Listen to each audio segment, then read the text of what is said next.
भारताचे एक सार्वभौम समाजवादी धर्मनिरपेक्ष लोकशाही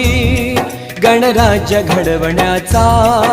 व त्याच्या सर्व नागरिकास सामाजिक आर्थिक व राजनैतिक न्याय विचार अभिव्यक्ती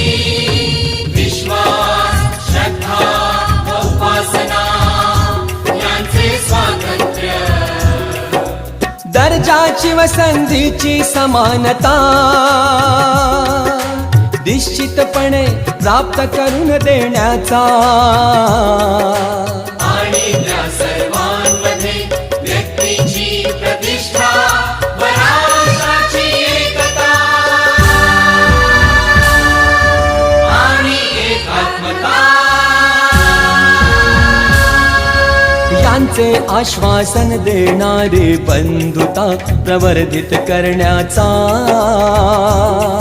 संकल्पपूर्वक निर्धार करून